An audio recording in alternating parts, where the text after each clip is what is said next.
Hello friend, जय Hind. Welcome to Eduparth academy. आज हम एनसीईआरटी के सीरीज में देखेंगे कक्षा 6 की पुस्तक पृथ्वी हमारा आवास का अध्याय 2। इसका टॉपिक है ग्लोब, अक्षांश एवं देशांतर। ये क्या देखेंगे? अक्षांश एवं देशांतर। जैसा कि पिछले अध्याय में हम पढ़ चुके हैं कि हमारा पृथ्वी गोलाकार नहीं है, वो कैसा है? थोड़ा चपटा है। उत्तर एवं दक्षिणी ध्रुवों पर थोड़ी चपटी तथा मध्य में थोड़ी उभरी हुई है। कहने का मतलब क्या है? क्या कि ये जो है ना, मध्य में ऐसे करके उभरी हुई है और यहाँ हल्का सा धंसा हुआ है। मध्य में थोड़ी उभरी हुई है, जैसे यहाँ देख लीजिए, यहाँ पे थोड़ा चपटा है, यहाँ भी चपटा है, और ये भाग थोड़ा सा क्या है? उभरा हुआ है। ये भाग क्या है? उभरा हुआ है। इसलिए कहते हैं ये क्या है? पृथ्वी पूर्ण रूपेण गोलाकार नहीं है।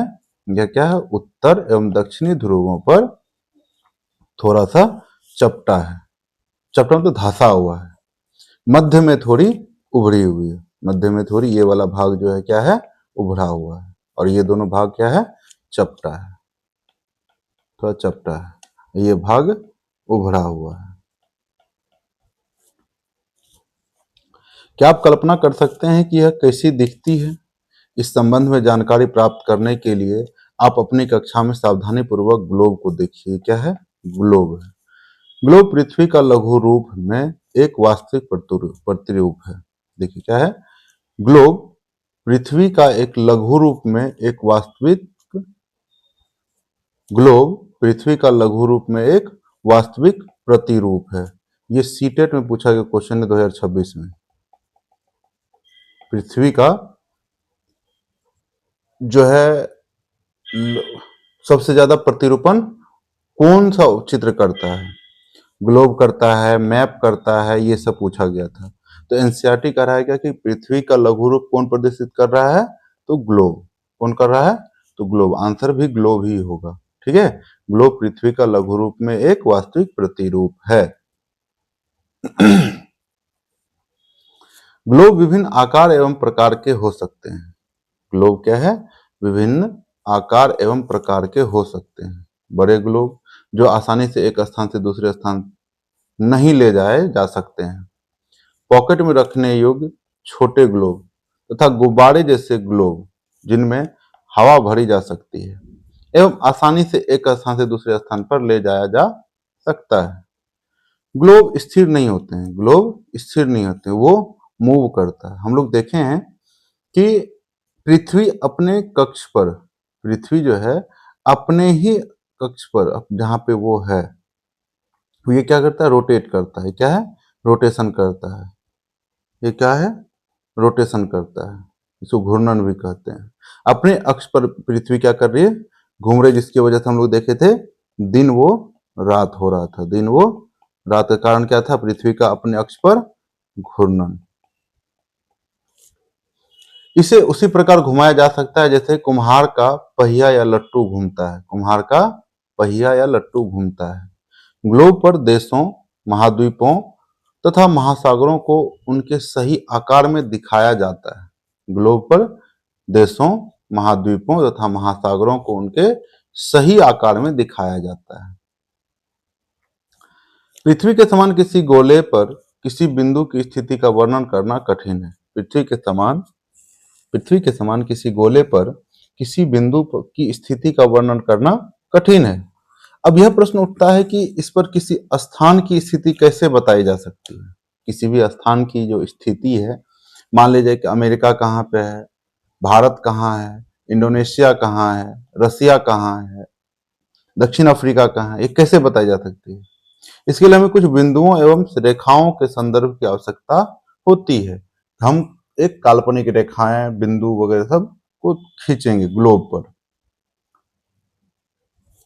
आप देखेंगे कि एक सुई ग्लोब में झुकी हुई अथवा अवस्था में स्थित है, जिसे क्या कहते हैं? अक्ष कहते हैं। ये जो सुई जो इसमें घुसा हुआ, ये जो सुई है, ये जो सुई, ये एक तरह से ये जो है क्या है? ये एक काल्पनिक रेखा है।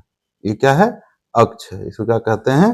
अक्ष कहते हैं। देखिए, आप देखेंगे एक सुई ग्लोब में झुकी हुई है, झुकी हुई अवस्था में आप देखेंगे कि एक सुई ग्लोब में झुकी हुई अवस्था में, झुकी हुई अवस्था में स्थित होती है, जिसे क्या कहते हैं, अक्ष कहा जाता है।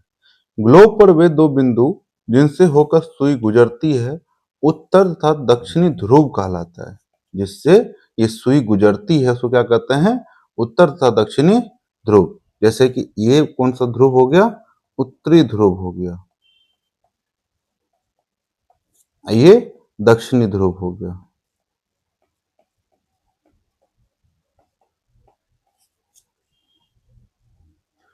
ग्लोब को इस सुई के चारों ओर पृथ्वी की भांति पश्चिम से पूर्व की ओर घुमाया जाता है। पश्चिम से पूर्व की ओर, पश्चिम से पूर्व की ओर, इसको ध्यान रखिएगा। बहुत सारे कॉम्पिटिटिव एग्जाम में इसको पूछा जा चुका है, बीपीएससी में पूछा जा चुका है, सीटेट में पूछा जा चुका है और वनडे एग्जाम में ये पूछा जा चुका है।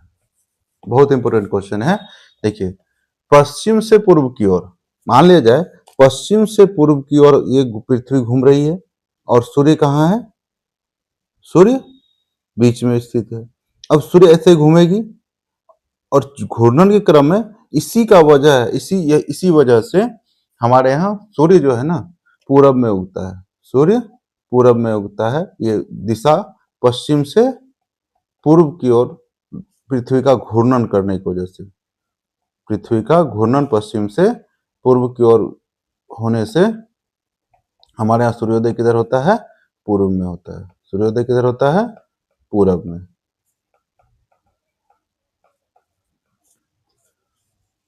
लेकिन याद रखें इन दोनों में एक अंतर है। पृथ्वी पर वास्तव में ऐसी कोई सुई नहीं, ये क्या है, काल्पनिक रेखा है। ये क्या है, काल्पनिक, माना गया है। जैसे मैथ में मानते हैं ना, माना कि एक्स, वैसे ही क्या है, एक वास्तविक रेखा, ऐसा कोई सुई वगैरह सब नहीं है। वास्तव में ऐसी कोई सुई नहीं है, यह अपने अक्ष पर चारों ओर घूमती है, जो एक काल्पनिक रेखा है। क्या है, एक काल्पनिक रेखा। ये जो अक्ष वगैरह सब की बात करते हैं, ये एक काल्पनिक रेखा माना गया है इसको। एक अन्य काल्पनिक रेखा भी ग्लोब को दो बराबर भागों में बांटती है। एक अन्य काल्पनिक रेखा भी ग्लोब को दो बराबर भागों में बांटती है। इसे विषुवत वृत्त कहा जाता है। इसे क्या कहा जाता है, विषुवत वृत्त। हम लोग वहां देखे अक्ष पे, और ये क्या था, अक्ष था, उत्तरी ध्रुव। ये नीचे क्या था, दक्षिणी ध्रुव। नीचे क्या था, दक्षिणी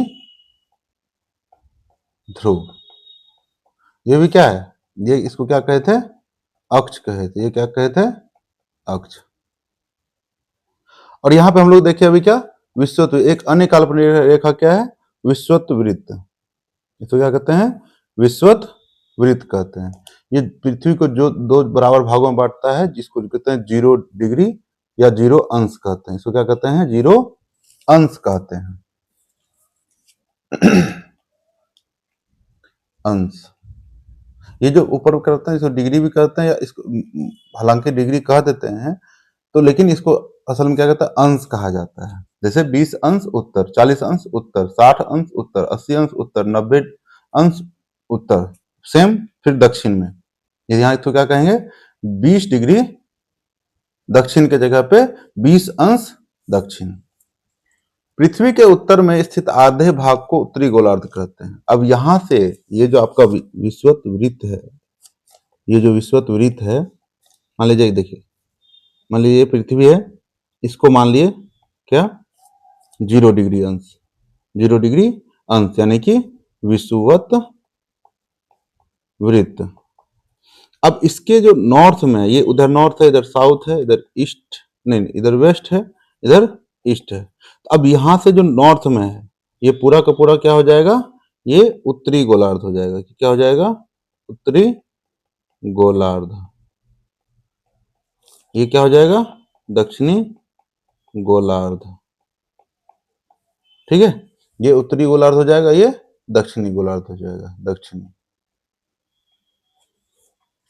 दक्षिण वाले आधे भाग को दक्षिणी गोलार्ध कहा जाता है। ये दोनों बराबर के आधे भाग होते हैं। ये दोनों क्या होते हैं, बराबर के आधे भाग हैं। यहाँ से उधर भी 90 डिग्री अंश तक जाता है, यहाँ से नीचे भी 90 डिग्री अंश तक जाता है। इस प्रकार विषुवत वृत्त पृथ्वी पर एक काल्पनिक वृत्त बनाती है। क्या बनाती है? एक काल्पनिक वृत्त बनाती है। एवं यह पृथ्वी पर विभिन्न स्थानों की स्थिति बताने का सबसे महत्वपूर्ण संदर्भ बिंदु है। देखिए, इसको याद रखिएगा। एवं यह क्या है? पृथ्वी पर विभिन्न स्थानों की स्थिति बताने का सबसे महत्वपूर्ण संदर्भ बिंदु है। विषुवत वृत्त से ध्रुव तक स्थित सभी समानांतर वृत्तों को अक्षांश रेखाएं कहते हैं या समानांतर रेखाएं कहते हैं। तो क्या कहते हैं? अब मान ले जाए कि जैसे कि ये क्या है, ये इधर से ऐसे करके जो भी है इसको क्या कहेंगे? अक्षांश कहेंगे। ये क्या है? अक्षांश। जैसे उत्तर में है तो उत्तरी अक्षांश, दक्षिण में रहेगा तो दक्षिणी अक्षांश। सेम जैसे कि उत्तर में देखे थे क्या है? उत्तरी गोलार्ध, नीचे क्या है? दक्षिणी गोलार्ध। तो उत्तर के अक्षांश को उत्तरी अक्षांश, दक्षिण के अक्षांश को दक्षिणी अक्षांश कहेंगे। और अक्षांशों को अंश में मापा जाता है। जैसे कि हम लोग अभी कर रहे थे ना, 20 डिग्री की जगह पे 20 अंश कहेंगे इसको। 20 डिग्री की जगह पे क्या कहेंगे? 20 अंश, 0 अंश, 30 अंश, 25 अंश, इस तरह से मापा जाता है। विषुवत वृत्त शून्य अंश अक्षांश को दर्शाता है। ये जो विषुवत वृत्त है ना, शून्य अंश अक्षांश को दर्शाता है। क्योंकि विषुवत वृत्त से दोनों तरफ ध्रुवों के बीच की दूरी पृथ्वी के चारों ओर के वृत्त का 1/4 है। देखिए, इस लाइन को याद रखिएगा, VVI है, एज इट इज याद रख लेना है। क्या? विषुवत वृत्त। देखिए, ये जो विषुवत वृत्त है ना, ये जो विषुवत वृत्त है, ठीक, से दोनों तरफ ध्रुवों के बीच की दूरी से दोनों तरफ, यहां से यहां जो चलेंगे, यहां से जो दक्षिणी ध्रुव पे चलेंगे, ये दक्षिणी ध्रुव मान लेते हैं इसको, दोनों तरफ ध्रुवों के बीच की दूरी पृथ्वी के चारों ओर के वृत्त का 1/4 है। देखिए, मान लिया जाए जैसे ये पूरा का पूरा क्या है? ग्लोब है। अब यहां से ऐसे करके आधा हम देख रहे हैं, अब आधा तो घूम करके ऐसे करके भी आएगा ना। मतलब कोई वस्तु है, अब हम मान लीजिए कि एक आम है, आम को आधा बराबर भाग से काटेंगे, तो आधा बराबर का भाग से जो काटे, तो अब जो आधा का जो सर्कल का परिधि बन रहा है, अब वहां से जो सीधा हम उसका अक्ष पे ले जाएंगे, इसका क्या होगा? इसका 1/4 होगा। ये पूरा का पूरा सर्कल का जो परिधि बनेगा ना कट करके, तो ये वहां से जैसे हम जाएंगे, मान लीजिए यहाँ से 0 अंश से लेकर के 90 डिग्री तक जो जाएंगे, 90 डिग्री अंश तक जो जाएंगे, 90 अंश तक जो जाएंगे, 0 अंश से 90 अंश के बीच का दूरी क्या है? ये जो इसका सर्कल है, इसको 4 भाग में बांटेंगे, तो 1/4 इसी का एक जो भाग होगा ना, 1/4 वही ये अंश 90 अंश से 0 अंश के बीच की दूरी होगी। ये क्या हो जाएगा? इसका ये टोटल अगर 1 है तो ये हो जाएगा 1/4। ये अगर मान लीजिए पूरा सर्कल जो है, ये पूरा सर्कल, पृथ्वी का पूरा सर्कल, अगर इसको 1 मान के चलते हैं, यानी कि अगर 1 के जगह पे 100 मान लेते हैं कि मान लीजिए 100 किलोमीटर है, ठीक, तो ये कितना हो जाएगा? 25 किलोमीटर। ये कितना हो जाएगा? 25 किलोमीटर। ठीक है, अगर ये पूरा पूरा 100 किलोमीटर है तो ये 25 किलोमीटर। क्यों? क्योंकि कहा गया है क्या कि विषुवत वृत्त से दोनों तरफ ध्रुवों के बीच की दूरी पृथ्वी के चारों ओर के वृत्त का, चारों ओर के वृत्त का, ये जो 0 अंश चारों तरफ से जो घुमा हुआ है, 0 अंश मान लीजिए इधर से गया करके, इसके पीछे जो भाग नहीं दिख रहा है तो ये जो चारों तरफ गया हुआ है उसका क्या है? 1/4 है। चारों तरफ का 1/4, मतलब अगर ये पूरा का पूरा 0 डिग्री अंश जो है अगर 100 किलोमीटर है, तो वहां से जो विषुवत वृत्त से 90 डिग्री और विषुवत वृत्त से 90 डिग्री अंश दक्षिण की तरफ कितना हो जाएगा? 1/4। कितना होगा? 1/4। अब आप ही सोचिए ना कि ये 0 डिग्री नहीं मानते हैं, इसको 0 डिग्री अंश नहीं मान करके इसको ही 0 डिग्री अंश मान लेते हैं, ऊपर से इसको ही 0 डिग्री अंश मान लेते हैं। ठीक, एक मतलब के लिए मानना ही तो है, मान लेते हैं। अब इसको 20 से काटेंगे, आधा तो उस पार भी जाएगा ना, ये और आगे बढ़ेगा, उस पार भी जाएगा। अब हम क्या कर रहे हैं? 0 से 90 जा रहे हैं, तो मतलब टोटल करेंगे तो 1/4 ही आएगा। कितना आएगा? 1/4 ही आएगा। इसको आप जो है ना, एक आम ले लीजिए, कोई गोल वस्तु ले लीजिए, उसको बीच से काट दीजिए। ठीक है, बीच से काट करके उसको देखिए और उसको मापिएगा। बीच में एक जैसे कि अक्ष यहाँ बनाए थे, अक्ष बना करके उसको थोड़ा सा कैलकुलेट कीजिएगा ना, तो समझ में आ जाएगी ये चीजें। अतः इसका माप होगा 360 अंश। 360 अंश, यानी कि 90 अंश होगा। ये क्या हो जाएगा, अगर टोटल हम लोग देखें ना कि एक मान लीजिए कि रेखा है, इस पे अगर मान लीजिए कि यहाँ तक आता है तो ये कितना हो जाएगा 180, और ये आ जाएगा तो कितना हो जाएगा 180, दोनों मिलाकर के कितना हो जाएगा 360। अब ये एक चौथाई है तो 360 का 1/4 तो कितना हो जाएगा 4 9 जा 36, तो 90 डिग्री अंश या 90 अंश हो जाएगा, यानी कि 90 अंश। इस प्रकार 90 अंश उत्तरी अक्षांश उत्तरी ध्रुव को दर्शाता है, 90 डिग्री उत्तरी अक्षांश, 90 अंश उत्तरी अक्षांश उत्तरी ध्रुव को दर्शाता है। ये क्या है, उत्तरी ध्रुव। तथा 90 अंश दक्षिणी अक्षांश दक्षिणी ध्रुव को दर्शाता है। किसको दर्शाता है, दक्षिणी ध्रुव को दर्शाता है। चलिए, कोई दिक्कत होगा तो आप जो है ना फिर से इसको रिपीट करके देख लीजिएगा, नहीं तो फिर भी कोई दिक्कत हो तो आप कमेंट में पिन जरूर कर दीजिएगा, हम लोग देख लेंगे। इस प्रकार विषुवत वृत्त के उत्तर की सभी समानांतर रेखाओं को उत्तरी अक्षांश कहा जाता है। हम लोग अभी देखे थे, मान लीजिए ये क्या है, विषुवत वृत्त है, यहां से इधर जो भी जाएगा ये क्या हो जाएगा उत्तरी अक्षांश, ये क्या हो जाएगा उत्तरी अक्षांश। और यहां से जैसे नीचे, यहां से नीचे की ओर जाएगा तो क्या हो जाएगा दक्षिणी अक्षांश। तथा विषुवत वृत्त के दक्षिण स्थित सभी समानांतर रेखाओं को दक्षिणी अक्षांश कहा जाता है। इसलिए प्रत्येक अक्षांश के मान के साथ साथ उसकी दिशा यानी उत्तरी या दक्षिणी दिशा को लिखना अनिवार्य है या लिखा जाता है। इसलिए प्रत्येक अक्षांश के मान के साथ, जैसे कि 23.5 डिग्री उत्तरी अक्षांश, 23.5 डिग्री दक्षिणी अक्षांश, उसकी दिशा यानी कि उत्तर या दक्षिण को लिखा जाता है। सामान्यतः इसे उत्तर या दक्षिण अक्षर से व्यक्त किया जाता है। उदाहरण के लिए महाराष्ट्र में चंद्रपुर एवं ब्राजील में बेलो होरिजोंटे दोनों एक ही अक्षांश 20 अंश पर स्थित है। महाराष्ट्र में यानी इंडिया में कहाँ है चंद्रपुर, एवं ब्राजील में, ब्राजील कहाँ है दक्षिण अमेरिका का एक देश है, में बेलो होरिजोंटो दोनों एक अक्षांश पर स्थित है। लेकिन चंद्रपुर विषुवत वृत्त के 20 अंश उत्तर में है एवं बेलो होरिजेंटो विषुवत वृत्त के 20 अंश दक्षिण में स्थित है, दक्षिणी अक्षांश में स्थित है। इसलिए हम कहते हैं कि चंद्रपुर 20 डिग्री उत्तरी अक्षांश पर एवं बेलो होरिजेंटो 20 डिग्री दक्षिणी अक्षांश पर स्थित है। और ये क्या है, चित्र है, चित्र 2.2। देखिए चित्र क्या है 2.2, हम लोग देखे इसमें अक्षांश के बारे में। जैसे जैसे हम विषुवत वृत्त से दूर जाते हैं अक्षांशों का आकार घटता जाता है। देखिए हम लोग क्या देखे थे, पृथ्वी क्या है, यहाँ पे चपटा है और यहाँ पे उभरा हुआ है, यहाँ पे चपटा है, यहाँ पे उभरा हुआ है।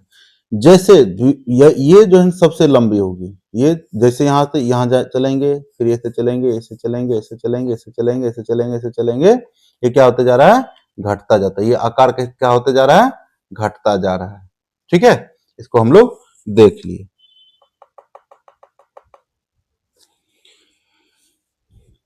महत्वपूर्ण अक्षांश या समानांतर रेखा, देखिए समानांतर रेखाएं को छोड़ दीजिए, अक्षांश याद रखिएगा, ज्यादा सही है अक्षांश।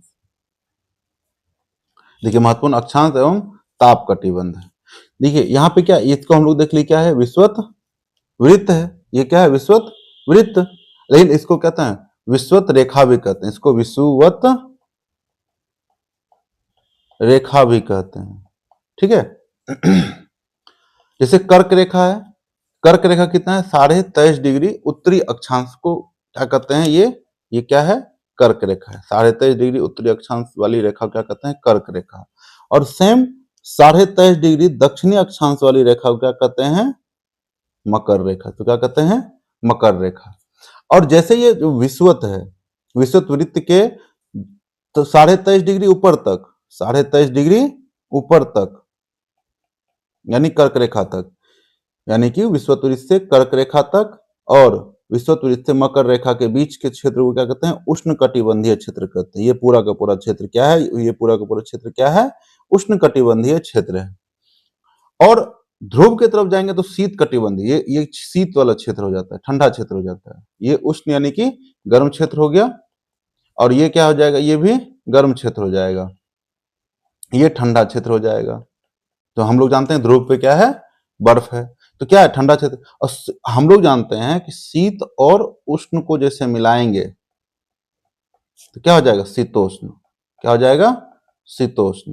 वैसे ही जैसे ये पूरा का पूरा क्षेत्र क्या है, उष्ण क्षेत्र हो गया, ऊपर क्या हो गया, शीत क्षेत्र, बीच का 23 डिग्री से लेकर के 66 डिग्री उत्तरी अक्षांश तक ये पूरा का पूरा क्षेत्र क्या हो जाएगा, उत्तरी शीतोष्ण कटिबंधीय क्षेत्र, शीतोष्ण कटिबंधीय क्षेत्र। अब ये उत्तर में है तो उत्तरी लगा दिए, दक्षिण में तो दक्षिण लगा दिए। शीत और उष्ण मिलकर क्या हो गया, शीतोष्ण। दोनों का प्रभाव रहता है, शीत भी रहता है और उष्ण भी रहता है, दोनों प्रभाव होता है, इसलिए शीतोष्ण कटिबंधीय क्षेत्र कहते हैं। देखिए 66.5 डिग्री उत्तरी अक्षांश को उत्तर ध्रुव वृत्त भी कहते हैं, उत्तर ध्रुव वृत्त भी कहते हैं। क्या कहते हैं, उत्तर ध्रुव वृत्त। और 90 डिग्री हम लोग देखे थे, क्या कहते हैं, 90 अक्षांश, बार डिग्री बोला, देखिए हालांकि डिग्री बोला चला जाता है, इसको हम लोग देखें, इसको अंश कहते हैं। 90 अंश को क्या कहते हैं, उत्तरी ध्रुव, उत्तर की दिशा में जो है, और 90 अंश जो दक्षिण दिशा में है उसको क्या कहेंगे, दक्षिणी ध्रुव। जैसे हम लोग देखे उत्तर ध्रुव वृत्त कहाँ पे है, 66.5 डिग्री उत्तर में, तो दक्षिण वाले को क्या कहें, दक्षिण ध्रुव वृत्त। कहाँ पे ये, 66.5 डिग्री दक्षिण में है, या 66.5 अंश दक्षिण में है। तो हम लोग समझने की कोशिश किया, थोड़ा सा पढ़ लेते हैं। विश्वत वृत्त 0 डिग्री या 0 अंश है, विश्वत वृत्त 0 अंश है, हम लोग देख लिए क्या है, 0 अंश है। उत्तर ध्रुव कहाँ है, उत्तर ध्रुव 90 अंश पे है, कितना पे है, 90 अंश पे, तथा दक्षिण ध्रुव 90 अंश दक्षिण में है। इसके अतिरिक्त 4 महत्वपूर्ण अक्षांश समानांतर रेखाएं और भी हैं। इसके अतिरिक्त कितना है, 4 महत्वपूर्ण अक्षांश समानांतर रेखाएं और भी हैं, अक्षांश या समानांतर रेखाएं और भी हैं। ये कौन कौन सा है, देख लेते हैं। उत्तरी गोलार्ध में कर्क रेखा, उत्तरी गोलार्ध में क्या है, कर्क रेखा, कितना हम लोग देखे थे, 23.5 डिग्री उत्तर में। और जो दक्षिणी गोलार्ध में उसको क्या कहते हैं, मकर रेखा, वो भी कहाँ पे है, 23.5 डिग्री दक्षिण में। कहाँ पे है, 23.5 डिग्री दक्षिण में है। विश्वत वृत्त के 66.5 डिग्री, कितना है, 66.5 अंश उत्तर में उत्तर ध्रुव वृत्त क्या है, उत्तर ध्रुव वृत्त है। विश्वत रेखा के 66.5 डिग्री दक्षिण में क्या है, दक्षिण ध्रुव वृत्त है। क्या है, दक्षिण ध्रुव वृत्त है। ये हम चारों को हम लोग को याद रखना है। दक्षिण, ये देखिए 0 डिग्री अंश देख लिए, 23.5 डिग्री अंश देख लिए उत्तर का, 23.5 डिग्री अंश देख लिए दक्षिण वाला, फिर देख लिए 66.5 डिग्री अंश उत्तर का, 66.5 अंश दक्षिण वाला, ये हम लोग देख लिए। ये क्या है, मूल रूप से 0 डिग्री हो गया या 0 अंश हो गया, उत्तर ध्रुव हो गया 90 अंश, दक्षिण ध्रुव हो गया 90 अंश दक्षिण। इसके अतिरिक्त कितना 4 को देखे, एक कर्क रेखा देख लिए, मकर रेखा देख लिए, दक्षिण ध्रुव वृत्त देख लिए, और उत्तर ध्रुव वृत्त देख लिए। और हम लोग देखे क्या कि ये कौन सा क्षेत्र है, उष्ण कटिबंधीय क्षेत्र। क्या है, उष्ण कटिबंधीय क्षेत्र है। और ऊपर क्या था, शीत कटिबंधीय क्षेत्र, शीत कटिबंधीय क्षेत्र। तो ऊपर और नीचे का बीच का क्षेत्र क्या हो जाएगा, इसे हम लोग देखते हैं, एक गर्म पानी है, एक ठंडा पानी है, बीच में क्या होगा, गर्म और ठंडा दोनों होगा, तो वही है शीतोष्ण, उसमें ही आता है, ठंडा और गर्म दोनों वाले क्षेत्र को शीतोष्ण कहते हैं। देखिए हम लोग यहाँ देखते हैं, देखिए सीधी सतह पर टॉर्च का प्रकाश तेज तथा कम क्षेत्र पर फैलता है। ये देखिए, ये क्या है, सीधा तो पड़ रहा है लेकिन कम क्षेत्र में फैला हुआ। यहीं पे इसको, इस टॉर्च को क्या करें, थोड़ा सा टेढ़ा कर देंगे, तिरछी सतह कर देंगे। टॉर्च का प्रकाश कम तेज परंतु अधिक क्षेत्र में फैला होता है। क्या होगा, अधिक क्षेत्र में फैला लेकिन कम गर्म होगा। ये क्या होगा, कम गर्म होगा। देखिए टॉर्च का प्रकाश कम तेज होगा परंतु अधिक क्षेत्र में फैला होता है। इसके बारे में देखेंगे कि पृथ्वी जब सूर्य का चक्कर लगा रही होती है उस समय क्या इसका प्रभाव पड़ता है। पृथ्वी के ताप कटिबंध, अब हम लोग देखेंगे पृथ्वी के ताप कटिबंध, और ये एग्जाम्पल जो है ना, ये इसी ताप कटिबंध का है। अगर पृथ्वी जैसे कि कर्क रेखा और मकर रेखा पे जब सूर्य उत्तरायण होता है तो मकर नहीं कर्क रेखा पे, और जब सूर्य दक्षिणायन होता है, दक्षिण दिशा में होता है, मान लीजिए ये क्या है, सूर्य, पृथ्वी। अब सूर्य का जो है ना, सूर्य मान लीजिए चक्कर लगाते समय, परिक्रमण करते समय पे क्या होता है, क्या कि सूर्य एक बार नॉर्थ एक बार साउथ, यानी कि ये 23.5 डिग्री पे जाकर के खड़ा पड़ता है। 23.5 डिग्री, मान लीजिए एक बार सूर्य जो है ना यहाँ पर, यहाँ तक आ गया सूर्य, एक बार सूर्य यहाँ तक आ गया। अब यहाँ पे खड़ा जो एकदम खड़ी रेखा इस तरह से पड़ेगा, इस तरह से क्या कहता है, सीधी सतह पड़े पड़े, तो सतह क्या आ जाएगा यहाँ पे, दक्षिण दिशा में अगर सूर्य है तो मकर रेखा पे सतह एकदम सीधा सतह पे पड़ेगा, और सूर्य उत्तर की दिशा में है तो डायरेक्ट कहाँ पड़ेगा, कर्क रेखा पे, उत्तर में कर्क रेखा पे पड़ेगा, उसी को सतह माना गया है, और नीचे में मकर रेखा पर पड़ेगा। कर्क रेखा और मकर रेखा के बीच के सभी अक्षांशों पर सूर्य वर्ष में एक बार दोपहर में सिर के ठीक ऊपर होता है। देखिए कर्क रेखा एवं मकर रेखा के बीच, कर्क रेखा देखिए ये तो हो गया 0 डिग्री अंश या 0 अंश हो गया, ये हो गया आपका 23.5 अंश नॉर्थ, ये हो गया आपका 23.5 अंश साउथ। देख लिए नॉर्थ और साउथ, देख लिए क्या करा है, इसके बीच इन दोनों के, ये जो कर्क और मकर रेखा है, इन दोनों के बीच में क्या है, सभी अक्षांशों पर सूर्य वर्ष में एक बार दोपहर में, कब, दोपहर में सिर के ठीक ऊपर होता है, सिर के ठीक ऊपर होता है, इसलिए इस क्षेत्र में सबसे अधिक ऊष्मा प्राप्त होती है। इस क्षेत्र में क्या होती है, सबसे अधिक ऊष्मा प्राप्त होती है। जैसे ही सीधी सतह पर पड़ रहा है, क्या होगा, प्रकाश तेज होगा, जैसे प्रकाश तेज होगा तो क्या होगा, ऊष्मा भी अधिक प्राप्त होगी, तथा इसे उष्ण कटिबंधीय क्षेत्र कहा जाता है। हम लोग अभी पढ़े कि 23.5 डिग्री उत्तर और 23.5 डिग्री दक्षिण, यानी कि वही अंश, डिग्री को आप अंश कह ली, बार बार डिग्री बोलो, क्योंकि देखिए जो आदत पड़ जाता है, लेकिन हमको बोलना क्या है, अंश ही बोलना है, ज्यादातर सही है। तो 23.5 अंश नॉर्थ और 23.5 अंश साउथ, इस बीच के क्षेत्र को क्या कहते हैं, उष्ण कटिबंधीय क्षेत्र। क्यों, क्योंकि यहाँ पे सूर्य क्या पड़ती है, एकदम सतह पर सीधा पड़ता है, इस क्षेत्र पे क्या पड़ता है, सीधा, क्योंकि अब देख लें कि सूर्य वर्ष में एक बार दोपहर में सिर के ठीक ऊपर होता है। कर्क रेखा तथा मकर रेखा के बाद किसी भी अक्षांश पर दोपहर का सूर्य कभी भी सिर के ऊपर नहीं होता है। अब मान लीजिए सूर्य यहीं के बीच में चक्कर लगाएगा, अगर यहाँ तक आएगा तो यहाँ जो पड़ेगा तिरछा पड़ेगा, ऐसे पड़ेगा, यहाँ तक, यहाँ तो सीधा पड़ गया, लेकिन सतह क्या हो जाएगा, तो तिरछा हो जाएगा, तो सूर्य ऐसे पड़ने लगेगा, तो सर पे मकर रेखा के नीचे और कर्क रेखा के ऊपर सर पे सूर्योदय नहीं होगा, मतलब साल भर में, एक वर्ष में सर पे सीधा धूप नहीं पड़ेगा। कहां से कहां के बीच में, 23 डिग्री से ऊपर और मतलब 23 डिग्री, मतलब कर्क रेखा से ऊपर और मकर रेखा से नीचे। ध्रुव की तरफ सूर्य की किरणें तिरछी होती है, ऐसे ही ध्रुव की तरफ क्या है, सूर्य की किरणें तिरछी होती है। इस प्रकार उत्तरी गोलार्ध में कर्क रेखा एवं उत्तरी ध्रुव वृत्त तथा दक्षिणी गोलार्ध में मकर रेखा एवं दक्षिणी ध्रुव वृत्त के बीच वाले क्षेत्र का तापमान मध्यम रहता है। तापमान कैसा रहता है, मध्यम रहता है, इसके जैसा रहता है, तापमान कैसा रहता है, मध्यम रहता है, तो इसलिए क्या कहते हैं इसको, शीतोष्ण कटिबंधीय क्षेत्र कहते हैं। इसको क्या कहते हैं, शीतोष्ण कटिबंधीय क्षेत्र। और यहाँ पे तुलनात्मक क्या होता है, तापमान मध्यम रहता है, कम नहीं रहता है, मध्यम के साथ रहता है, मध्यम जैसा रहता है, तो इसलिए क्या कहते हैं क्षेत्र को शीतोष्ण कटिबंध कहते हैं। उसको क्या कहते हैं, शीतोष्ण कटिबंध कहते हैं। उत्तरी गोलार्ध में उत्तर ध्रुव वृत्त एवं उत्तरी गोलार्ध में उत्तर ध्रुव वृत्त एवं उत्तरी ध्रुव तथा दक्षिणी गोलार्ध में दक्षिण ध्रुव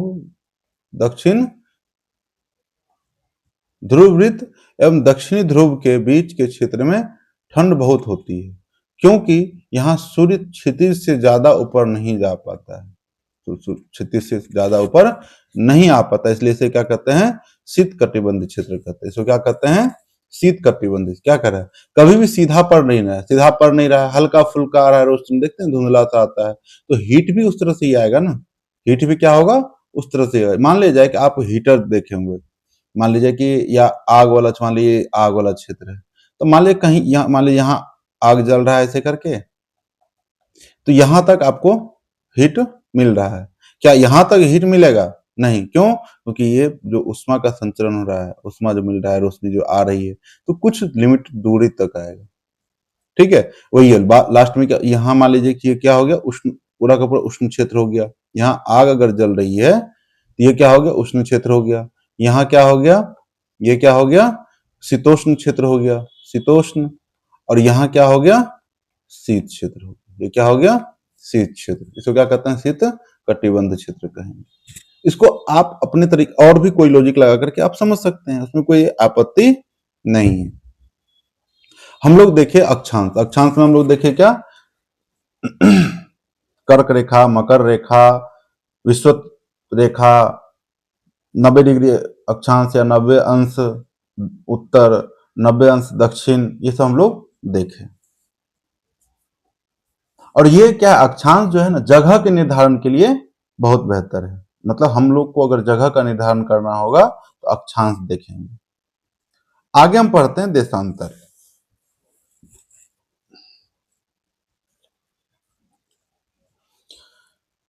हम लोग देखते हैं देशांतर क्या है। किसी स्थान की स्थिति को बताने के लिए उस स्थान के अक्षांश के अतिरिक्त कुछ और जानकारियों की आवश्यकता भी होती है। क्या कह रहा है, किसी स्थान की स्थिति को बताने के लिए उस स्थान के अक्षांश के अतिरिक्त कुछ और जानकारियों की आवश्यकता भी होती है। आप देख सकते हैं कि प्रशांत महासागर में स्थित टोंगा द्वीप एवं हिंद महासागर में स्थित मॉरिशस द्वीप एक ही अक्षांश 20 डिग्री दक्षिण पर स्थित है। क्या 20 डिग्री दक्षिण पर स्थित है या 20 अंश दक्षिण पर स्थित है। उनकी सही स्थिति जानने के लिए पता करना होगा कि उत्तर ध्रुव को दक्षिण ध्रुव से जोड़ने वाली संदर्भ रेखा या पूर्व या पश्चिम की ओर इन स्थानों की दूरी कितनी है। क्या है, इन दोनों की क्या है, दूरी कितनी है। हमको क्या पता करना होगा, सही स्थिति जानकारी के लिए उत्तर ध्रुव को दक्षिणी ध्रुव से जोड़ने वाली संदर्भ रेखा कौन सा है, संदर्भ मतलब काल्पनिक रेखा कौन सा है, उत्तर ध्रुव को मतलब नॉर्थ को साउथ से जोड़ने वाली रेखा कौन सी होगी। संदर्भ रेखा से पूर्व या पश्चिम की ओर इन स्थानों की दूरी कितनी है। इन संदर्भ रेखाओं को देशांतरीय याम्योत्तर या देशांतर रेखा कहते हैं। ये क्या है, देशांतर। जैसे कि नॉर्थ को साउथ से जोड़ने वाली जो ये रेखा है, ये क्या है, 0 डिग्री देशांतर या 0 अंश देशांतर। इसको क्या कहेंगे, 0 अंश देशांतर। इसे क्या कहते हैं, इस संदर्भ रेखा को क्या कहते हैं, देशांतर याम्योत्तर कहते हैं। तथा उनके बीच की दूरी को देशांतर के अंशों में मापा जाता है। किसमें मापा जाता है, देशांतर के अंशों में मापा जाता है। प्रत्येक अंश को मिनट में मापा जाता है। किसमें मापा जाता है, मिनट में मापा है। मिनट को सेकंड में विभाजित किया जाता है। ये अर्धवृत्त है, ये क्या है, अर्धवृत्त है तथा उनके बीच की दूरी ध्रुवों की तरफ बढ़ने पर घटती जाती है। ध्रुवों पे बढ़ने पर क्या होती है, घटती जाती है एवं ध्रुवों पर शून्य हो जाती है, जहां सभी देशांतरीय यामोत्तर आपस में मिलती है। मान लीजिए एक वृत्त बनाते हैं ऐसे करके। मान लीजिए कि देखिए हम लोग यहाँ पे क्या है, पृथ्वी चपटी है, यहाँ पे क्या है, उभड़ी हुई है, उभड़ी हुई है, और यहाँ भी चपटी है और यहाँ भी उभड़ी हुई है। मान लीजिए अब देशांतर हमको यामोत्तर बनाना या देशांतर रेखा बनाना, ऐसे ऐसे करके जाएगा, ऐसे करके ये क्षेत्र, ऐसे ऐसे करके देशांतर रेखा ऐसे करके बनेगा। ठीक, हम लोग देखें क्या कि यहाँ पे क्या है, 0 डिग्री अंश है। 0 अंश क्या है, विषुवत वृत्त कह लीजिए, रेखा कह लीजिए, विषुवत रेखा। 0 अंश पे क्या है, विषुवत रेखा। ये यहां से, जैसे हम यहां से चलते हैं, यहां से यहां तक चलते हैं, यहां से यहां आकर के सब एक जगह मिल जाता है। तो कहां पे, ध्रुव पे। ध्रुव पे क्या होता है, एक जगह से मिल जाता है। लेकिन जैसे जैसे वहां से विषुवत वृत्त तक आता है या विषुवत रेखा तक आता है, तो दो देशांतर के बीच की दूरी जो है बढ़ जाती है। लगभग 111 किलोमीटर हो जाता है। कितना, 111 किलोमीटर।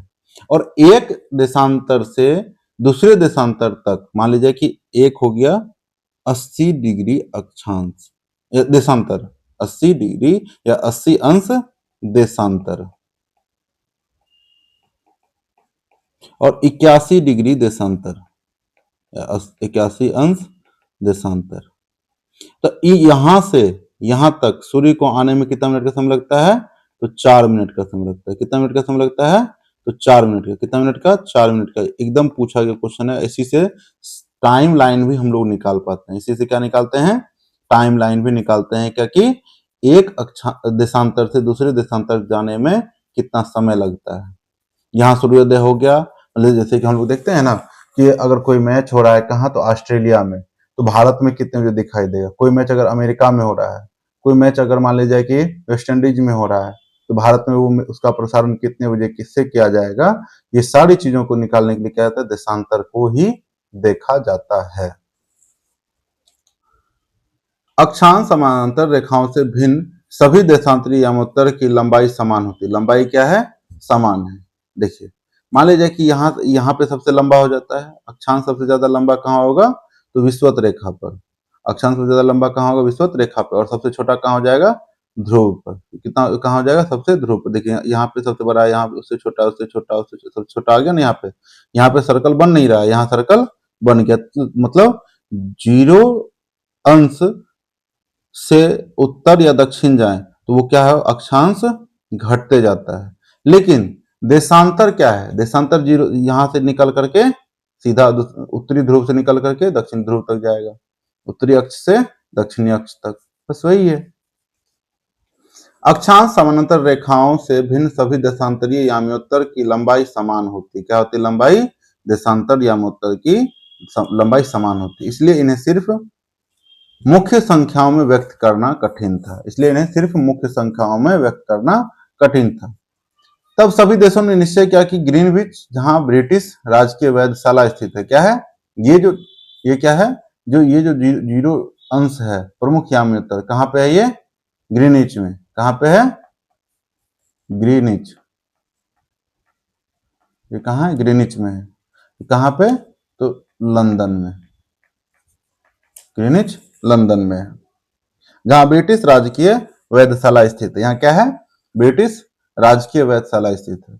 से गुजरने वाली याम्योत्तर से पूरब, मतलब इस याम्योत्तर से, अब पूरब किधर है? पूरब इधर है, और पश्चिम इधर है। नॉर्थ ये हो गया, नॉर्थ वो हो गया, साउथ ये हो गया। तो गुजरने वाली याम्योत्तर से पूरब और पश्चिम की ओर गिनती शुरू की जाए। कहाँ क्या गया? पूर्व से पश्चिम की ओर गिनती शुरू की जाए। इस याम्योत्तर को प्रमुख यामोत्तर कहते हैं। ये क्या हो गया? प्रमुख यामोत्तर। 0 अंश देशांतर जो है, तो क्या कहेंगे? ये क्या हो गया? ये प्रमुख याम्योत्तर। ये क्या है? प्रमुख याम्योत्तर है। इसका मान 0 अंश देशांतर है, तथा यहां से हम 180 अंश पूरब या 180 अंश पश्चिम तक गणना करते हैं। कहां तक? यहां से इधर जो जाएंगे, ये देखिए, ये पूरा होगा, ये जा करके ऐसे गया और यहां से निकलेगा। मतलब पहले जो 2 बराबर भागों में पृथ्वी को बांटे थे ऐसे करके, अब पृथ्वी को बांट रहे हैं ऐसे करके पूरा। ठीक, यहां से इधर चलेंगे, ये भी कितना हो जाएगा लास्ट में जाकर के? 180 अंश। इधर से इधर भी जाएंगे तो लास्ट में कितना हो जाएगा? 180 अंश। ऐसे ऐसे करके, ठीक है, ध्यान रखना है।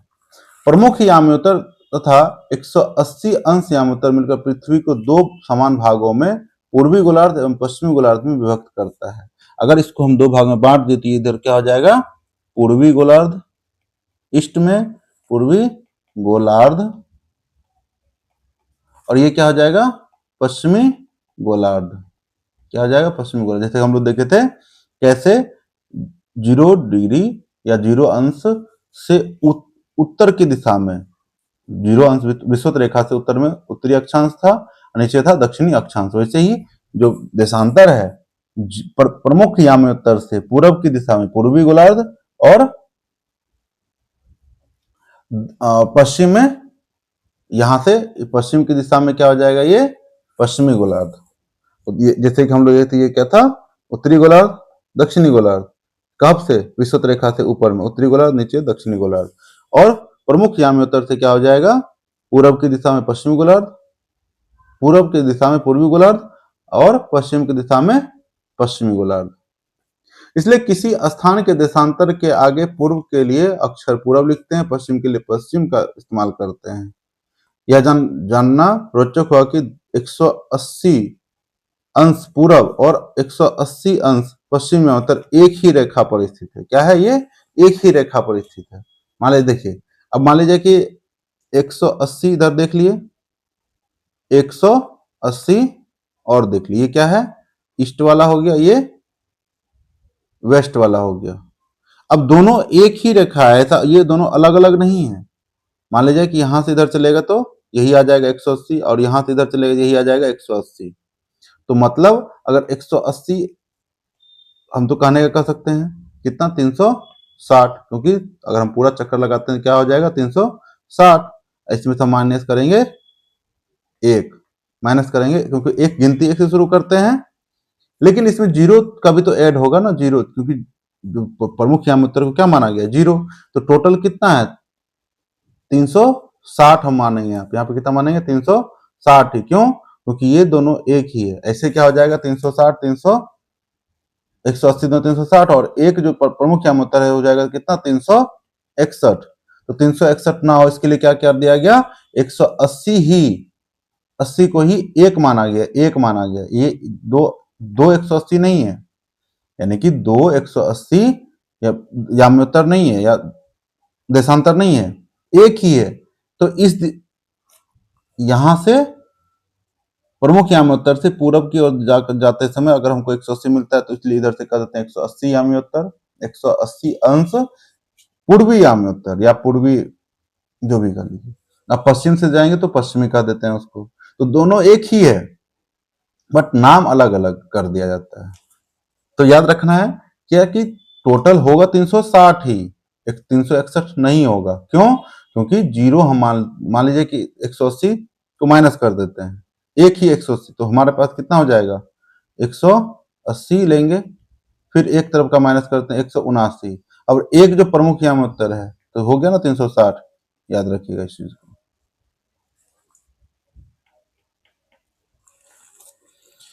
अब ग्लोब पर अक्षांश रेखाओं एवं देशांतरी यामोत्तरों के द्वारा बनी ग्रिड को देखिए। ये जो ग्रिड बना हुआ है, जाल बना हुआ है, ये क्या है, देशांतर हो गया, ये देशांतर हो गया, ये अक्षांश हो गया। ये क्या है, ये अक्षांश हो गया। ये क्या है, देशांतर हो गया। अगर आपको किसी स्थान के अक्षांश एवं देशांतर की सही जानकारी हो तो ग्लोब पर आप उस स्थान का पता आसानी से लगा सकते हैं। देखिए, स्थान का पता मान लीजिए कि 20 अंश उत्तर में है, 20 अंश दक्षिण में है, या 20 अंश, या इससे पता चल जाता है। लेकिन एग्जैक्ट लोकेशन के लिए हमको क्या करना होगा, हमको देशांतर और अक्षांश दोनों की जानकारी रखनी पड़े। उदाहरण के लिए असम में धुबरी जो है कहाँ है, 26 अंश उत्तरी अक्षांश में एवं 90 अंश पूर्वी देशांतर पर स्थित है। 26 अंश उत्तर में, ठीक है, और कहाँ पे है, 90 अंश पूरब में, 90 अंश पूरब में।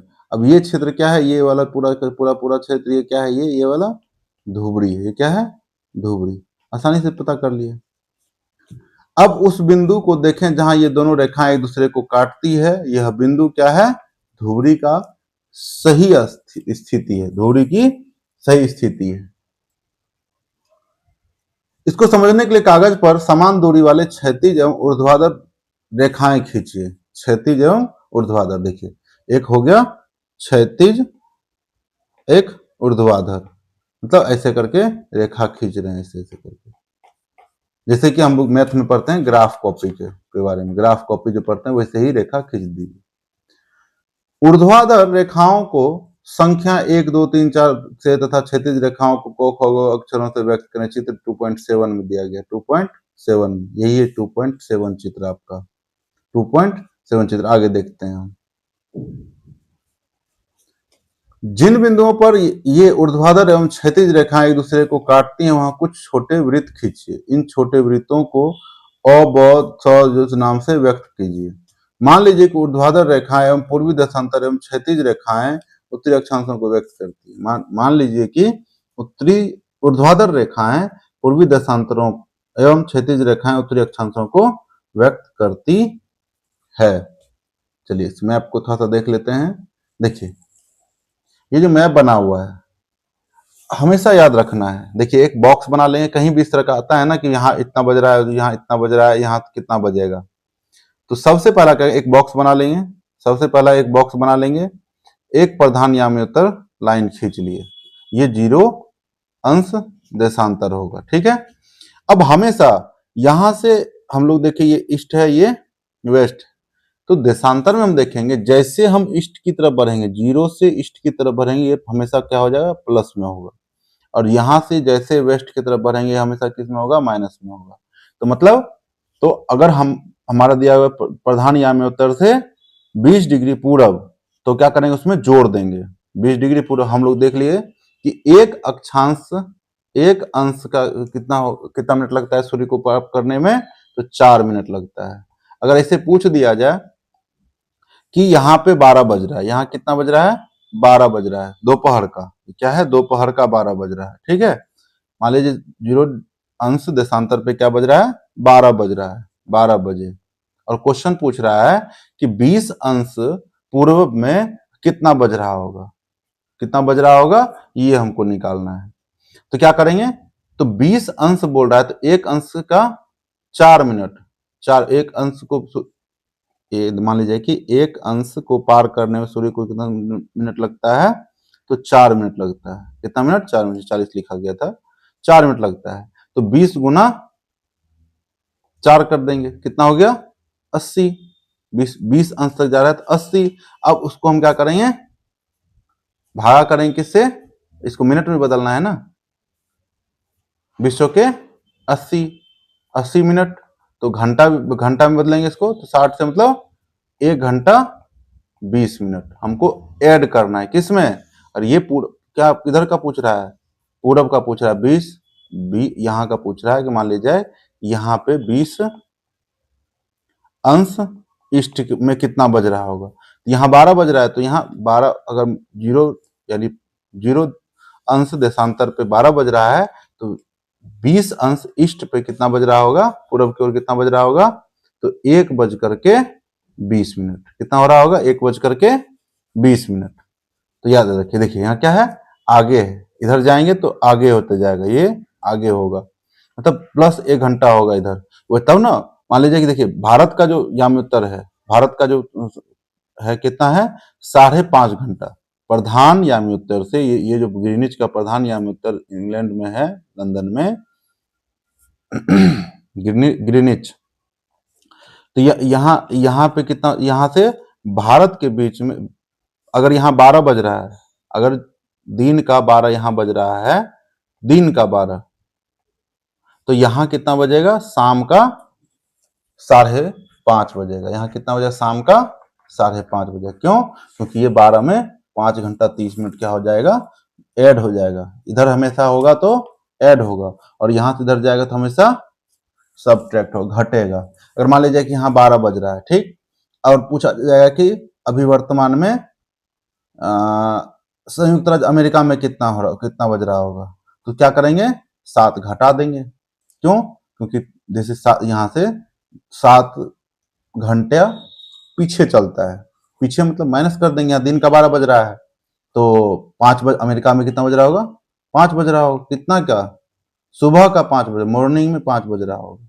तो ऐसे ही निकालते हैं, इसको ध्यान रखिएगा। मतलब ये क्या हो जाएगा, पीछे, यहां से इधर चलेंगे तो पीछे होगा, यहां से इधर माइनस में जाएगा, ये क्या हो जाएगा, माइनस में, और इधर क्या हो जाएगा, प्लस में।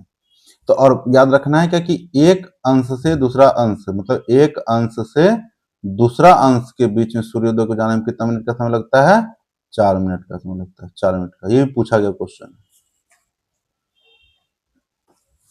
देखिए एक ग्राफ यहाँ पे दिया गया है और जो ऊपर कहा गया था।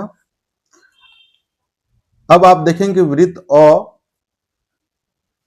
ख अंश उत्तरी अक्षांश, एक अंश पूर्वी देशांतर पर स्थित है। कहाँ पे है, देखिए वृत्त ये है, ठीक, ये ख अंश पे, ये ख अंश तथा 1 डिग्री या 1 अंश पूर्वी देशांतर पर स्थित है।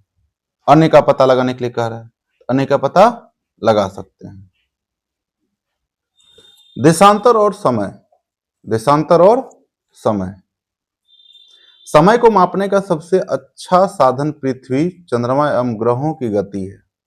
समय को मापने के लिए कि सबसे अच्छा साधन क्या है? पृथ्वी, चंद्रमा एवं ग्रहों की स्थिति। सूर्योदय एवं सूर्यास्त प्रतिदिन होता है। सूर्योदय एवं सूर्यास्त क्या होता है? प्रतिदिन होता है। अतः स्वाभाविक ही है कि पूरे विश्व में यह निर्धारण का सबसे अच्छा साधन है। यह क्या है? पूरे विश्व में समय निर्धारण का सबसे अच्छा साधन है।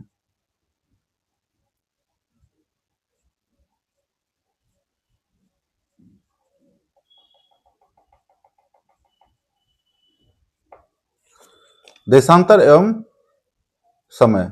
देशांतर एवं या और समय। समय को मापने का सबसे अच्छा साधन पृथ्वी, चंद्रमा एवं ग्रहों की गति है। क्या है? समय को मापने का सबसे अच्छा साधन क्या हो जाएगा? ये भी पूछा गया क्वेश्चन है। क्या है? देखिए, एनसीईआरटी लाइन बाय लाइन पढ़ने से यही फायदा होता है, क्योंकि आपको जो पीवाईक्यू जो कुछ न कुछ जो पूछा गया है वो उसके बारे में पता चल जाता है। और आपको हम बता दें तो सीटेट का जो एग्जाम होता है वो क्वालिफाइंग हो या टीचर वाला, जो एनसीईआरटी के बीच लाइन से क्वेश्चन देता है। इस बात को हमेशा ध्यान रखिएगा कि एनसीईआरटी के बीच लाइन से क्वेश्चन पूछा जाता है। तो यहाँ पे क्या कर रहा है? समय को माप, अगर क्वेश्चन पूछा गया था समय को मापने का सबसे अच्छा साधन क्या है, तो इसको कूट में पूछा था, पृथ्वी, चंद्रमा, ग्रह और जो है एक अलग आंसर ऑप्शन दिया हुआ था। अब इसमें से ए बी सी, इनमें कौन होगा, इस तरह से कूट में था। तो पृथ्वी, समय को मापने का सबसे अच्छा साधन क्या है? पृथ्वी, चंद्रमा एवं ग्रहों की गति। सूर्योदय एवं सूर्यास्त प्रतिदिन होता है। सूर्योदय एवं सूर्यास्त कितना कब होता है? हर दिन होता है, प्रतिदिन होता है। अतः स्वाभाविक ही है कि यह पूरे विश्व में समय निर्धारण का सबसे अच्छा साधन है। स्थानीय समय का अनुमान सूर्य के द्वारा बनने वाली परछाई से लगाया जा सकता है। पापा सब कहते थे क्या कि उनके घर में घड़ी नहीं होती थी ना, तो वो क्या करते थे, मतलब मान लीजिए कि घर है, उनका घर था ऐसे करके, और घर के बरामदा पर वो क्या करते थे, लकीर खींच देते थे कि इस लकीर को पार किया, ऐसे इधर से सूर्योदय होते जाती थी, ऐसे ऐसे करके। अब यहाँ तो मान लीजिए सूर्योदय रेखा यहाँ तक पहुंच रही है, और धीरे धीरे धीरे धीरे ये सूर्योदय का छाड़ यहाँ तक पहुंच गया था। अब वो समझ जाते थे कि हमको यहाँ जैसे ये रेखा पार किया, अब हमको क्या करना है? स्कूल की तरफ प्रस्थान करना है। तो ऐसे करके वो काम चलाया करते थे। स्थानीय समय का अनुमान सूर्य के द्वारा बनने वाली परछाई से लगाया जा सकता है, जो दोपहर में सबसे छोटी एवं सूर्योदय तथा सूर्यास्त के समय सबसे लंबी होती है। दोपहर में तो मान लीजिए सूर्य यहाँ पे दोपहर में क्या होगा, तो सीधा पड़ेगा नीचे, जैसे हम लोग उस टॉर्च में देखे थे। लेकिन जैसे सूर्योदय होगा, सूर्योदय का ईस्ट में, तो रोशनी ऐसे करके फैलेगी, दूर तक जाएगी। ये क्या होगी? दूर तक जाएगी। मान लीजिए सूर्यास्त के समय पे क्या होगा, ये रोशनी भी दूर तक जाएगी। सबसे कम तो ये क्या हो, ये क्षेत्र फैल जाएगा, ये क्षेत्र फैल जाएगा। और दोपहर के समय पे क्या होता है? डायरेक्ट कपारे पड़ता है, तो हम लोग को दोपहर का धूप क्या होता है? लगता है। इसको क्या कहते हैं? धूप का लगना कहते हैं। तेज लगता है ये। ग्रीनिच पर स्थित प्रमुख याम्योत्तर पर सूर्य जिस समय आकाश के सबसे ऊंचे बिंदु पर होगा, उस समय याम्योत्तर पर स्थित सभी स्थानों पर दोपहर होगी। याम्योत्तर पर स्थित सभी स्थानों पर क्या होगी? दोपहर होगी। याम्योत्तर पर स्थित सभी स्थानों पर क्या होगी? यहाँ भी 12 बजे, यहाँ भी 12 बजे, यहाँ भी 12 बजे, यहाँ भी 12 बजे, यहाँ भी 12 बजे। एटलीस्ट मतलब क्या होगा उस समय? क्या हो जाएगा? सभी स्थानों पर दोपहर होगी। दोपहर मतलब बीच का समय। चूंकि पृथ्वी पश्चिम से पूर्व की ओर चक्कर लगाती, देखिए हम लोग देखे थे ना, पृथ्वी क्या है, मान लीजिए पृथ्वी है, चक्कर किधर से लगा रही है? देखिए ये ईस्ट है, ये वेस्ट है। पृथ्वी चक्कर इधर से लगा रही है, पृथ्वी घूम रही है वेस्ट टू ईस्ट। और मान लीजिए इधर से जो है सूर्य सूर्य है, अब रोशनी जैसे पड़ेगा, मान लीजिए कि इधर से इधर मूव करेगा और सूर्य की रोशनी इधर से आ रही है, जैसे मूव करेगा इधर से जो है मूव करते जाएगा रोशनी, एक बार यहाँ यहाँ यहाँ ऐसे करके पड़ते जाएगी। कहाँ पे पड़ेगी? घूम रही पृथ्वी, सूर्य यहीं पे है, घूम जो रही है ना। अब मान लीजिए कि यहाँ पड़ गया, फिर घूम करके दूसरा जगह यहाँ पहुंच गया, फिर ऐसे करके। इसलिए हम लोग को दिखाई पड़ता है क्या कि सूर्योदय हमेशा कहाँ होता है? सूर्योदय हमेशा कहाँ होता है? पूरब में होता है। सूर्योदय किधर होता है? पूरब में। ऐसा क्यों पता होता है? ऐसा क्यों होता है? क्योंकि हमारी पृथ्वी जो है पश्चिम से पूरब की ओर, पश्चिम से पूरब की ओर घूर्णन कर रही है। किधर की ओर? पश्चिम से वेस्ट टू ईस्ट की ओर घूर्णन कर रही है। हम लोग को पता है कि सूर्योदय हम लोग किधर पढ़ते हैं कि सूर्योदय किधर होता है? ईस्ट के साइड में। यही अगर पश्चिम, मान लीजिए कि पृथ्वी का घूर्णन ईस्ट टू वेस्ट हो जाए, ईस्ट टू वेस्ट हो जाए, तो क्या देखेंगे हम लोग? ईस्ट टू वेस्ट जैसे हो जाएगा, सूर्योदय किधर होने लगेगा? पूरब के जगह पे पश्चिम में हो जाएगा। पूरब के जगह पे सूर्योदय किधर होने लगेगा? पश्चिम में होने लगेगा। क्यों? क्योंकि इसका पृथ्वी का मूव किधर हो जाएगा? ईस्ट टू वेस्ट की ओर। अभी क्या है? ईस्ट टू वेस्ट नहीं, बल्कि वेस्ट टू ईस्ट की ओर है, तो सूर्योदय किधर हो रहा है? ईस्ट में हो रहा है। अगर ईस्ट टू वेस्ट होने लगेगा तो सूर्योदय किधर हो जाएगा? पूरब में। तो इसको सोचने की बात है।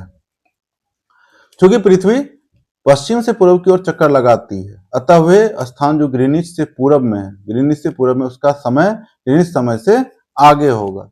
उसका समय क्या होगा? ग्रीनिच समय से आगे। पूरब में जो रहेगा, मान लीजिए कि पूरब में जो रहेगा, ये जो है, मान लीजिए कि ये पूरा पृथ्वी का एक ग्राफ बना लिए, ये ग्रीनिच है, जो पूरब में, ये ईस्ट में जो भी रहेगा, ईस्ट में हमेशा प्लस में रहेगा। क्या हो जाएगा? वो प्लस में रहेगा, से आगे रहेगा। प्लस मतलब आगे, अधिक होगा।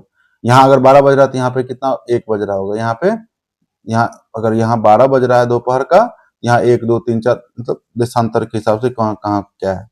तो उसी का ठीक विपरीत, अगर मान लीजिए जाए कि हम देखें पश्चिम दिशा में, यहाँ क्या होगा? माइनस। हमको हमसे पूछेगा कि यहाँ कितना बज रहा होगा, तो हम लोग उसका करेंगे, देशांतर का टाइम निकाल करके माइनस कर देंगे। अगर यहाँ 12 बज रहा है तो यहाँ पे 11 बज रहा होगा, यहाँ पे 10 बज रहा होगा, यहाँ पे 9 बज रहा होगा, ऐसे करके हम लोग देखेंगे। क्या कर रहा है? पृथ्वी पश्चिम से पूर्व की ओर चक्कर लगाती है, अतः वे स्थान जो ग्रीनिच से पूरब में है या ग्रीनिच के पूरब में है, उनका समय ग्रीनिच समय से आगे होगा, तथा पश्चिम में है, उनका समय पीछे होगा। ये भी क्वेश्चन पूछा गया, सीटेट का फेवरेट क्वेश्चन है। सीटेट का क्या है? फेवरेट क्वेश्चन है ये। समय के अंतर की दर की गणना निम्नलिखित विधि से की जा सकती है। पृथ्वी लगभग 24 घंटे में अपने अक्ष पर 360 घूम जाती है। पृथ्वी क्या करती है? अपने अक्ष पर 360, 24 घंटे में पृथ्वी जो है 24 घंटे में अपने अक्ष पे 360 डिग्री घूम जाती है। ठीक है, कितना? तो 24 घंटे में, अर्थात 1 घंटे में 15, 1 घंटे में कितना हो जाएगा? 1 आवर में 15 मिनट। तो 1 मिनट में कितना? नहीं, यहां देखेंगे क्या करती है, अर्थात वो 1 घंटे में 15 अंश तथा 4 मिनट में 1 अंश घूमती है। 4 मिनट में 1 घंटे में 15 अंश और 4 मिनट में 1 अंश घूमती है। हम लोग इससे से निकाले थे ऊपर भी कि 4 मिनट समय लगता है 1 अंश से दूसरा अंश पे जाने। मान लीजिए कि 1 अंश है तो दूसरा अंश इसके बीच में जो सूर्योदय होगा, सूर्य जो पहुंचेगा, तो यहाँ से 1 अंश से दूसरा अंश पे जाने में 4 मिनट का समय लगेगा। हम लोग ये ऊपर देख चुके हैं। यहाँ लिखा हुआ है कि पृथ्वी लगभग 24 घंटे में अपने अक्ष पर 360 डिग्री घूमती है, अर्थात वह 1 घंटे में 15 अंश एवं 4 मिनट में 1 अंश घूमती है। 4 मिनट में 1 अंश घूमती है। इसको कैलकुलेट कर लीजिएगा। इसको जैसे आप भाग करेंगे ना, तो 1 अंश का निकल जाएगा 4 मिनट। मतलब 1 अंश का एक्चुअल में कितना मिनट हो जाएगा? 4 मिनट। इस प्रकार जब ग्रीनिच में दोपहर के 12 बजते हैं, तब ग्रीनिच से 15 अंश पूरब में समय होगा 15 चौके 60, मतलब 60 मिनट, यानी कि ग्रीनिच से के समय से 1 घंटा आगे होगा। ग्रीनिच से के समय से क्या होगा? 1 घंटा आगे होगा। दिशा हम लोग को याद रखना है। 15 अंश पूरब की बात हो रही है तो ग्रीनिच के समय में 1 घंटा जोड़ देंगे। अगर दिशा यहीं पे पश्चिम होती, यहीं पे दिशा 15 अंश पश्चिम लिखा हुआ रहता, हम 12 की जगह पे क्या करते, वहां पे 11 बज रहा होगा, अर्थात दोपहर का 1 बजा होगा। हम लोग देख लिए उधर। लेकिन ग्रीनिच से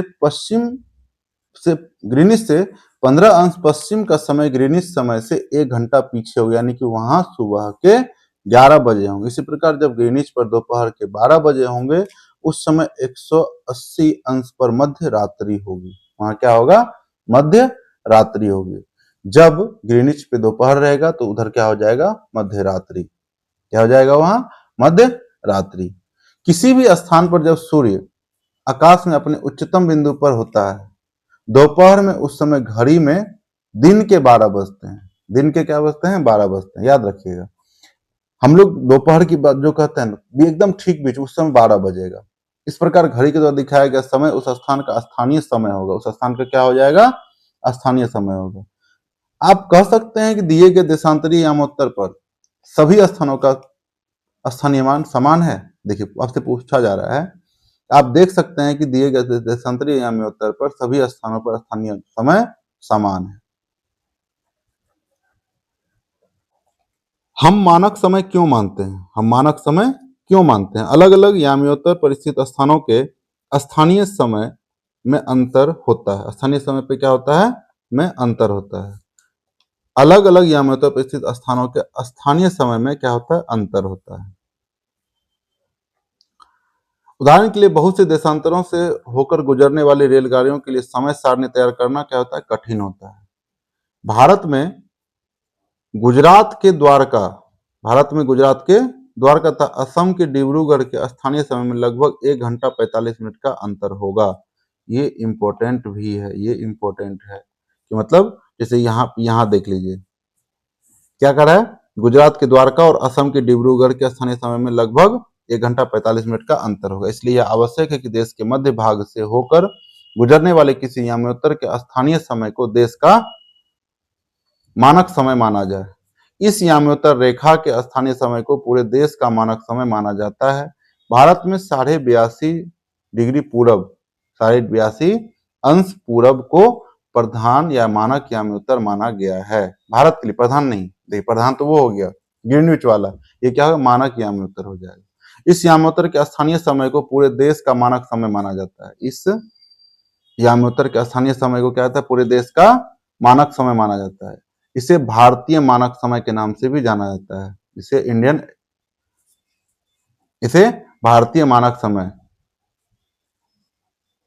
IST, Indian standard time zone ऐसे करके IST के बारे में कहा जाता है। देखिए 68 अंश पूरब, 97 अंश पूरब, और भारत का प्रधान याम्योत्तर क्या है, या स्थानीय याम्योत्तर क्या है, या मानक समय रेखा क्या है, 82.5 डिग्री पूरब में। ये मानक याम्योत्तर माना गया भारत का, ये भारत का है, ये क्या है, भारत का है। भारत में वर्तमान में एक ही मानक याम्योत्तर है, समय का, भारत का मानक याम्योत्तर, समय मानक याम्योत्तर। कबीर भोपाल के निकट एक छोटे से नगर में रहता है। वह अपने मित्र आलोक से कहता है कि वे लोग आज रात्रि में नहीं सो पाएंगे। भारत एवं इंग्लैंड के बीच एक क्रिकेट मैच लंदन में 2 बजे अपराह्न में शुरू होगा। क्या करे, 2 बजे अपराह्न में, अपराह्न का मतलब क्या होता है, दोपहर में, अर्थात भारत के समय अनुसार मैच शाम के 7:30 बजे शुरू होगा और देर रात्रि में समाप्त होगा। क्या आप जानते हैं कि भारत एवं इंग्लैंड के बीच समय में क्या अंतर है? हम लोग देख चुके हैं। अगर मान लीजिए कि लंदन में 2 बज रहा है, दोपहर का 2 बज रहा है, ठीक है, तो अपराह्न तो PM हो जाएगा।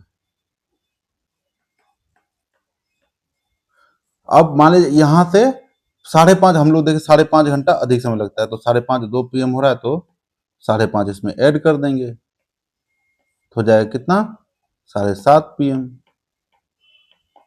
मैच 3-4 घंटा तो 5 घंटा तो चलता है, तो एटलीस्ट 12-1 तो बज ही जाएगा। भारत ग्रीनिच के पूरब 82.5 अंश में स्थित है तथा यहाँ का समय ग्रीनिच समय से 5 घंटा 30 मिनट आगे है, 5 घंटा 30 मिनट आगे। इसलिए जब लंदन में दोपहर के 2 बजे होंगे तब भारत में शाम के 7:30 बजे होंगे। कुछ देशों का देशांतरीय विस्तार, कुछ देशों का देशांतरीय विस्तार अधिक होता है, जैसे कि रूस का देख लीजिए, जैसे कि रूस का, अमेरिका का, जिसके कारण वहां एक से अधिक मानक समय अपनाया या अपनाए गए हैं। उदाहरण के लिए रूस में 11 मानक समयों को अपनाया गया। रूस में कितना है, 11 मानक समय, रूस में कितना है, 11 मानक समय को अपनाया गया है। पृथ्वी को एक घंटे वाले 24 समय क्षेत्रों में बांटा गया है, एक घंटे वाले 24 क्षेत्रों में बांटा गया है। इस प्रकार प्रत्येक समय क्षेत्र में 15 अंश देशांतर तक के क्षेत्र को घेरता है, यानी कि इस प्रकार प्रत्येक समय क्षेत्र में 15 अंश देशांतर तक के क्षेत्र को घेरता है। तो आज हम लोग देखें अक्षांश और देशांतर क्यों जरूरी है। समय के लिए जरूरी है, पृथ्वी पर एग्जैक्ट लोकेशन के लिए जरूरी है, लॉन्गिट्यूड एंड लेटिट्यूड, और देशांतर का जरूरी है समय की जानकारी के लिए भी। ठीक है, तो आगे हम देखेंगे इसको, और आप लोग इसका अभ्यास कीजिएगा।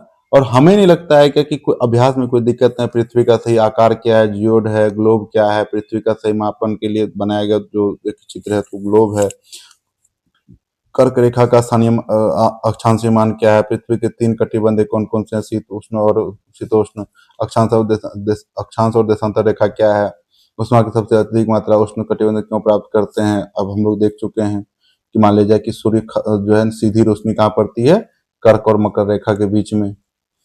तो अब समय का बताया जा रहा है। अब प्रमुख यामोत्तर का मान क्या है, अब बताइए।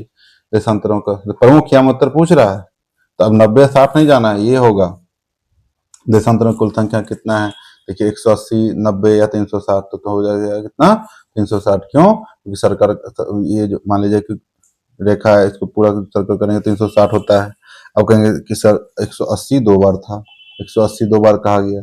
अब इसमें से 180 को एक बार ही काउंट किया जाता है, 170 नहीं 359 ही होगा, क्योंकि 360 के जगह पे, क्योंकि दोनों को 180 को एक रेखा ही माना गया, तो मतलब दो नहीं काउंट होकर के इसको एक ही माना जाएगा।